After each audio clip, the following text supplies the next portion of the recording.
Hello guys, welcome to my new video. Guys, आज हम इस वीडियो में बात करने वाले हैं मेहंदीपुर के श्री बालाजी की। प्राचीन ग्रंथों में वर्णित 7 करोड़ मंत्रों में श्री हनुमान जी की पूजा का विशेष उल्लेख मिलता है। श्री राम भक्त, रुद्र अवतार, सूर्य शिष्य, वायुपुत्र, केसरी नंदन श्री बालाजी के नाम से प्रसिद्ध श्री हनुमान जी पूरे भारतवर्ष में पूजे जाते हैं। माता अंजनी के गर्भ से प्रकट हनुमान जी में 5 देवताओं का तेज समाहित है। अजर अमर गुण निधि सुतु होऊ, यह वरदान माता जानकी ने हनुमान जी को अशोक वाटिका में दिया था। स्वयं भगवान श्री राम ने कहा था कि सुन कपितोहि समान उपकारी, नहीं को सुर नर मुनि तनुधारी। बल और बुद्धि के प्रतीक हनुमान जी राम और जानकी के अत्यधिक प्रिय हैं। अतुलनीय बलशाली होने के फलस्वरूप इन्हें बालाजी की संज्ञा दी गई है। सभी भक्त अपनी अपनी श्रद्धा के अनुसार अलग अलग देवी देवताओं की उपासना करते हैं, लेकिन इस युग में भगवान शिव के 11वें रुद्र अवतार हनुमान जी को सबसे ज़्यादा पूजा जाता है। यही कारण है कि हनुमान जी को कलयुग का जीवंत देवता कहा गया है।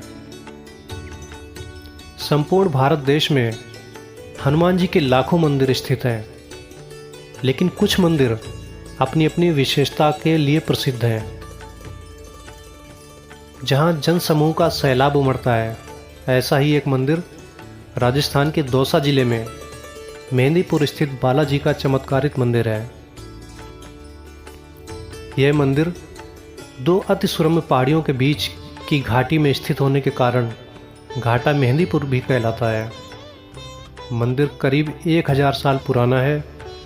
इस मंदिर में स्थित बजरंगबली की बाल रूप मूर्ति किसी कलाकार ने नहीं बनाई, बल्कि यह स्वयंभू है। बालाजी की यह मूर्ति पहाड़ के अखंड भाग के रूप में मंदिर की पिछली दीवार का कार्य भी करती है। इस मूर्ति को प्रधान मानते हुए बाकी मंदिर का निर्माण कराया गया है। इस मूर्ति के सीने के बाईं तरफ एक अत्यंत सूक्ष्म छेद है, जिससे पवित्र जल की धारा निरंतर बहती रहती है। यह जल बालाजी के चरणों के नीचे स्थित एक कुंड में एकत्रित होता रहता है, जिसे भक्तजन चरणामृत के रूप में अपने साथ ले जाते हैं। कलयुग में बालाजी ही एकमात्र ऐसे देवता हैं जो अपने भक्त को सहज ही अष्ट सिद्धि, नवनिधि, तदुपरांत मोक्ष प्रदान कर सकते हैं। गाइज, आइए जानते हैं बालाजी का इतिहास क्या है। प्रारंभ में यहाँ घोर बीहड़ जंगल हुआ करता था। चारों तरफ फैली हुई घनी झाड़ियों में जंगली जानवरों का बसेरा होता था। श्री महंत जी महाराज के पूर्वज को स्वप्न आया और स्वप्न की अवस्था में ही वे उठकर चल दिए। उन्हें पता नहीं था कि वो कहाँ जा रहे हैं, और इसी दौरान उन्होंने एक बड़ी विचित्र लीला देखी। एक ओर से हजारों दीपक चलते चले आ रहे हैं, हाथी घोड़ों की आवाज़ें आ रही हैं, और एक बहुत बड़ी फौज चली आ रही है। उस फौज ने श्री बालाजी महाराज की मूर्ति की 3 प्रदक्षिणाएं की, और फौज के प्रधान ने नीचे उतरकर श्री बालाजी महाराज को दंडवत प्रणाम किया तथा जिस रास्ते से वे आए उसी रास्ते से वापस चले गए। गोसाई जी महाराज चकित होकर ये सब देखते ही रह गए। उन्हें कुछ डर सा लगा और वे वापस अपने गांव चले गए, लेकिन नींद नहीं आई, और बार बार उसी विषय पर विचार करते हुए उनकी जैसे ही आंख लगी, उन्हें स्वप्न में 3 मूर्तियां दिखीं। उनके कानों में आवाज़ आई, उठो और मेरी सेवा का भार ग्रहण करो, मैं अपनी लीलाओं का विस्तार करूंगा। यह बात कौन कह रहा था? कोई दिखाई नहीं पड़ा। गोसाई जी ने फिर इस बात पर ध्यान नहीं दिया, और अंत में हनुमान जी महाराज ने स्वयं उन्हें दर्शन दिए और पूजा का आग्रह किया। दूसरे दिन गोसाई जी महाराज उस मूर्ति के पास पहुँचे तो उन्होंने देखा कि चारों ओर से घंटा, घड़ियाल और नगाड़ों की आवाज़ आ रही है, लेकिन कुछ दिखाई नहीं दिया। इसके बाद श्री गोसाई जी ने आसपास के लोग इकट्ठे किए और सारी बातें उन्हें बताई। गोसाई जी ने सब लोगों के साथ मिलकर वहाँ बालाजी महाराज की एक छोटी सी दीवारी बना दी। तत्पश्चात वहाँ पूजा अर्चना होने लगी। मुस्लिम शासनकाल में कुछ बादशाहों ने इस मूर्ति को नष्ट करने की कुचेष्टा की, लेकिन वे असफल रहे। वे इसे जितना खुदवाते गए, मूर्ति की जड़ उतनी ही गहरी होती चली गई। थक हार कर उन्हें अपना ये प्रयास छोड़ना पड़ा। ब्रिटिश शासन के दौरान सन 1910 में बालाजी ने अपना सैकड़ों वर्ष पुराना चोला स्वतः ही त्याग दिया। भक्तजन इस चोले को लेकर समीपवर्ती मंडावर रेलवे स्टेशन पहुंचे, जहां से उन्हें चोले को गंगा जी में प्रवाहित करने जाना था। ब्रिटिश स्टेशन मास्टर ने चोले को निःशुल्क ले जाने से रोका और उसका लगेज करने के लिए बोला, लेकिन चमत्कारी चोला कभी ज़्यादा हो जाता और कभी कम हो जाता। असमंजस में पड़े रेलवे स्टेशन मास्टर को अंततः चोले को बिना लगेज ही जाने देना पड़ा और उसने भी बालाजी के चमत्कार को नमस्कार किया। इसके बाद बालाजी को नया चोला चढ़ाया गया। बालाजी का ये मंदिर भूत प्रेत आदि ऊपरी बाधाओं के निवारण के लिए पूरे विश्व भर में विख्यात है। मान्यता है कि तंत्र मंत्र आदि ऊपरी शक्तियों से ग्रसित व्यक्ति भी बालाजी महाराज की कृपा से बिना दवा के स्वस्थ होकर लौटते हैं। दुखी कष्टग्रस्त व्यक्ति को मंदिर पहुंचकर तीनों देवगणों को प्रसाद चढ़ाना पड़ता है।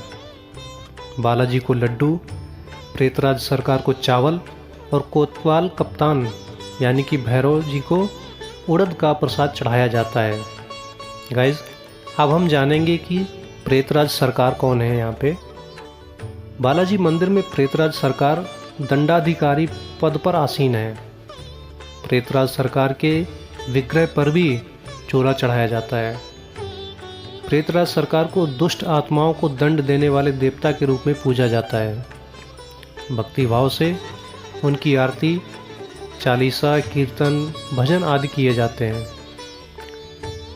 बालाजी के सहायक देवता के रूप में ही प्रेतराज सरकार की आराधना की जाती है। इनकी पृथक रूप से आराधना उपासना कहीं नहीं की जाती, न ही इनका पृथक रूप से कोई मंदिर होता है। वेद, पुराण, धर्म ग्रंथ आदि में कहीं भी प्रेतराज सरकार का उल्लेख नहीं मिलता है। प्रेतराज श्रद्धा और भावना के देवता है। कुछ लोग बालाजी का नाम सुनते ही घबरा जाते हैं। उनका मानना होता है कि भूत प्रेत आदि बाधाओं से ग्रस्त व्यक्ति ही बालाजी मंदिर में जाते हैं, लेकिन ऐसा बिल्कुल भी नहीं है। कोई भी भक्त जो बालाजी के प्रति भक्ति भाव रखने वाला हो, इन तीनों देवों की आराधना कर सकता है। गाइज, अनेक भक्त देश और विदेश से बालाजी के दरबार में सिर्फ प्रसाद चढ़ाने नियमित रूप से आते हैं। गाइज, अब हम जानेंगे कि कोतवाल कप्तान श्री भैरव देव जी यहाँ पर कौन है। कोतवाल कप्तान श्री भैरव देव भगवान शिव के अवतार हैं और उनकी ही तरह भक्तों की थोड़ी सी पूजा अर्चना से ही प्रसन्न हो जाते हैं। भैरव महाराज चतुर्भुजी हैं। उनके हाथों में त्रिशूल, डमरू, खप्पर तथा प्रजापति ब्रह्मा का 5वां कटा शीश रहता है। वे कमर में बाघांबर नहीं, लाल वस्त्र धारण करते हैं। वे भस्म लपेटते हैं। उनकी मूर्ति पर चमेली के सुगंध युक्त तिल के तेल में सिंदूर घोलकर चोला चढ़ाया जाता है। शास्त्र और लोक कथाओं में भैरव देव के अनेक रूपों का वर्णन है, जिनमें 1 दर्जन रूप प्रामाणिक हैं, जैसे कि श्री बाल भैरव, श्री बटुक भैरव, भैरव देव के बाल रूप हैं। भक्तजन प्राय भैरव देव के इन्हीं रूपों की आराधना करते हैं। भैरव देव बालाजी महाराज की सेना के कोतवाल हैं। इन्हें कोतवाल कप्तान भी कहा जाता है। बालाजी मंदिर में इनके भजन कीर्तन, आरती और चालीसा श्रद्धा से गाए जाते हैं। प्रसाद के रूप में भैरव देव को उड़द की दाल के बड़े और खीर का भोग लगाया जाता है।